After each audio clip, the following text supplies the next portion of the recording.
The sound of a door slamming echoed through the empty apartment as Marcus collapsed onto his worn couch, tears streaming down his face.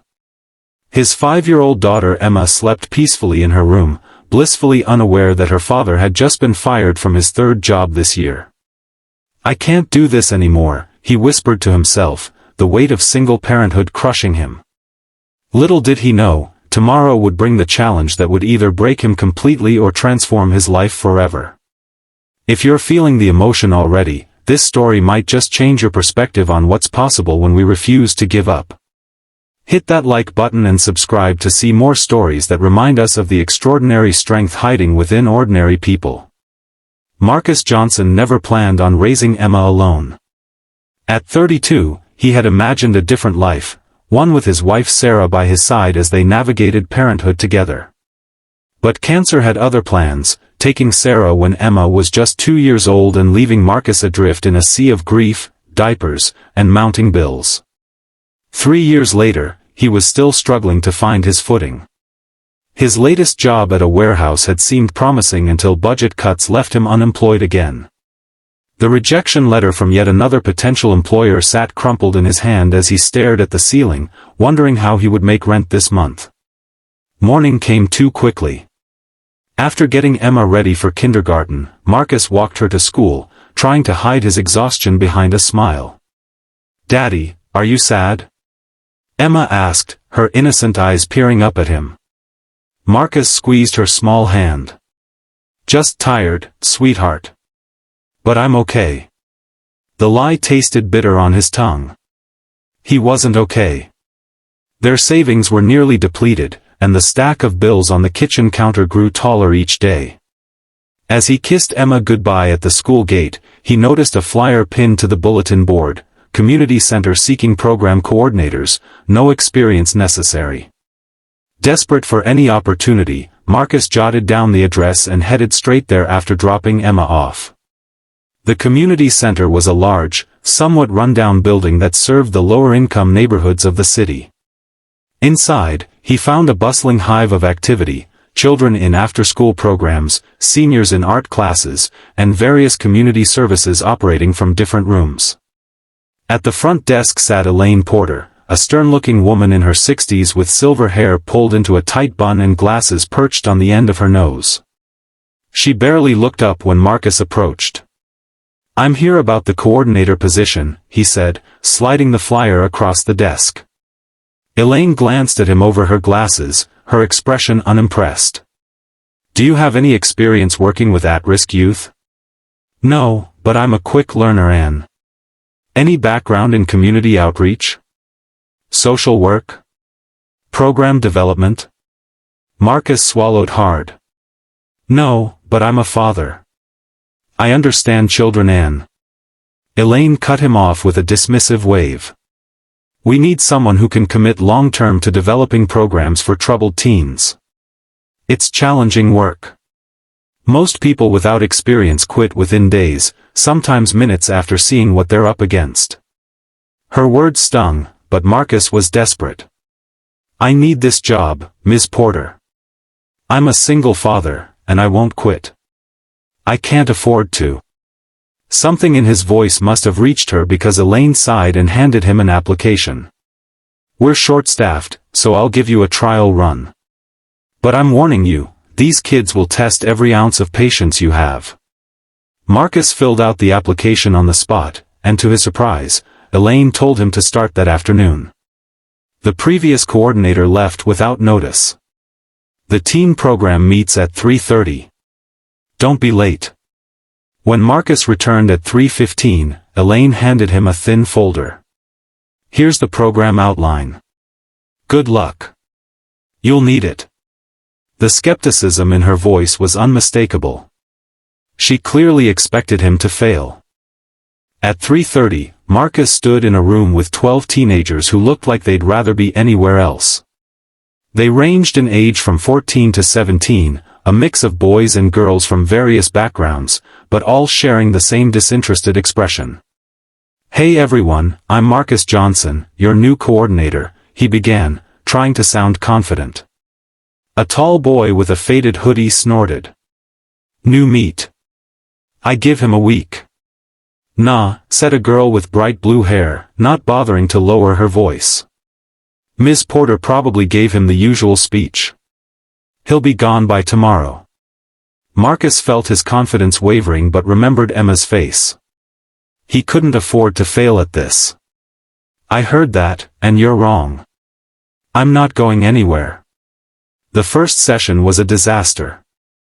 The teens ignored him, talked over him, and two of them walked out halfway through. When it ended, Marcus sat alone in the room, head in his hands, wondering if Elaine had been right.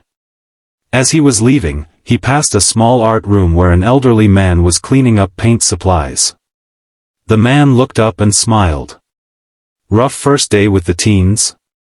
Marcus nodded, too exhausted to pretend otherwise. I'm Walter, the art instructor, the man said, extending a paint-stained hand. Those kids are tough nuts to crack, but worth the effort. I don't know if I'm the right person for this job, Marcus admitted. Walter's kind eyes crinkled at the corners. The right person is usually the one who cares enough to doubt themselves. Come back tomorrow. Try again. That night, after putting Emma to bed, Marcus researched youth engagement strategies until his eyes burned. The next day wasn't much better, but he noticed something, a quiet boy named Damon who sat in the back, sketching in a notebook while the others caused chaos. After the session, Marcus approached him. That's really good, he said, nodding toward the intricate drawing of a futuristic cityscape. Damon quickly closed the notebook. It's nothing. Looks like something to me. Have you ever tried the art program here? Walter seems like a good teacher. Art's for kids, Damon muttered, but Marcus caught the flicker of interest in his eyes. The following day, Marcus brought in some of Emma's art supplies and placed them on a table. Free time today, he announced. Do whatever you want. Most of the teens pulled out phones or clustered in corners to talk, but Damon hesitantly approached the art supplies. By the end of the session, 3 other teens had joined him at the table.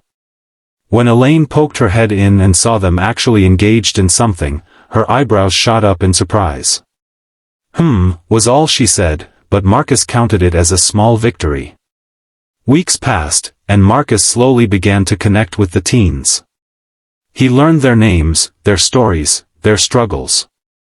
Damon lived with his grandmother after his parents abandoned him.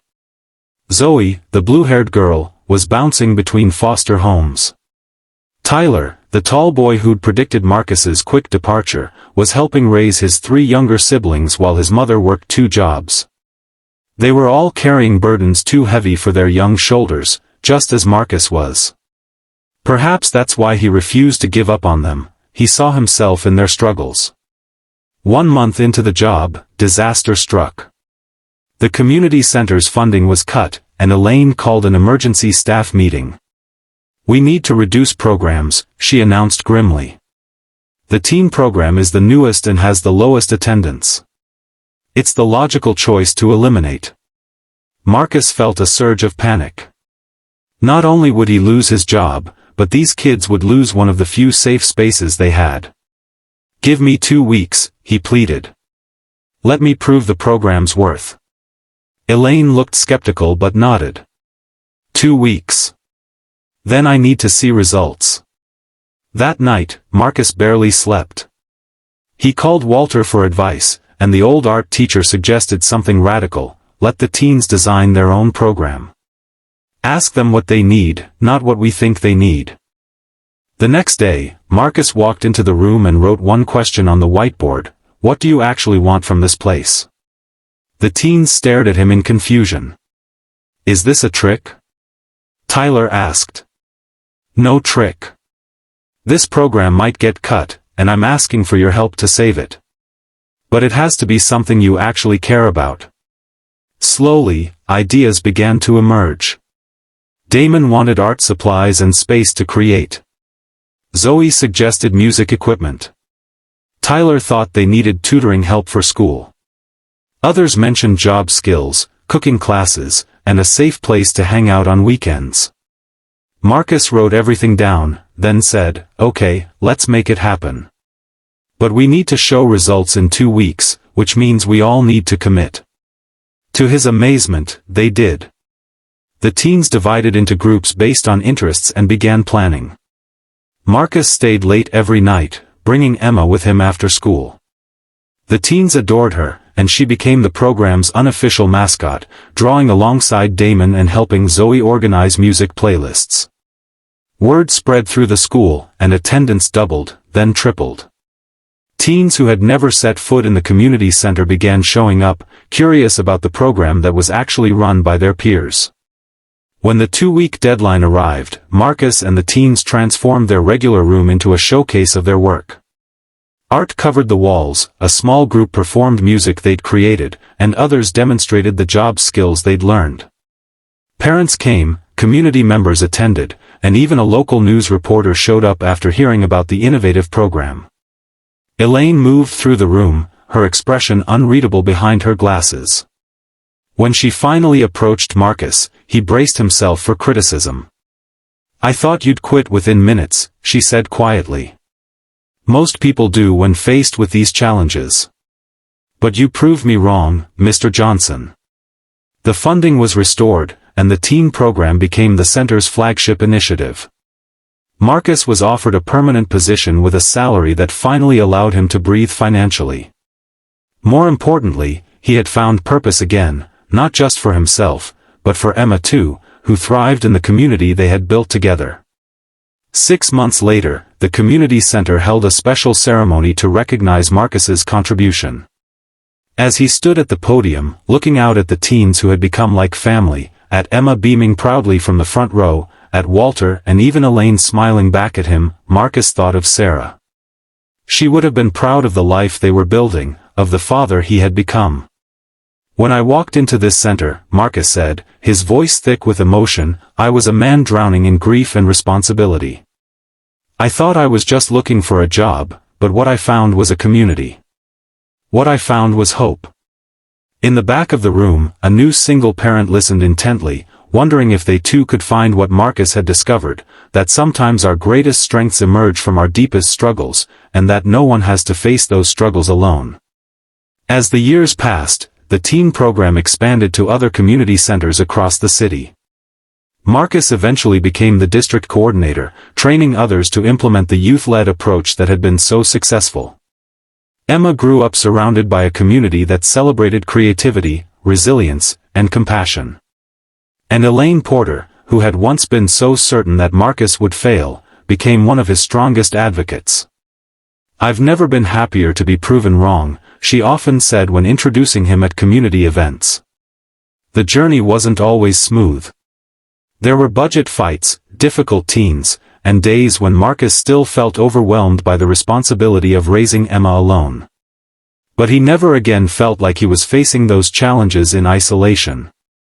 On Emma's 18th birthday, as she prepared to leave for college on a full scholarship, she gave her father a handmade book filled with drawings, photos, and stories from their years at the community center. On the final page, she had written, "To my dad, who never quit even when it would have been easier to walk away. You taught me that our greatest strength isn't in never falling, but in rising every time we fall." Marcus's story reminds us that sometimes the challenges that seem designed to break us are actually the ones that remake us into stronger, more compassionate versions of ourselves. It reminds us that community can be found in the most unexpected places, and that proving someone wrong sometimes means proving to yourself what you're truly capable of. If this story touched your heart, please like this video and subscribe to our channel for more stories that celebrate the resilience of the human spirit. Share it with someone who might need a reminder that they're stronger than they know. Because sometimes, the most powerful thing we can do for each other is believe in someone when they've stopped believing in themselves.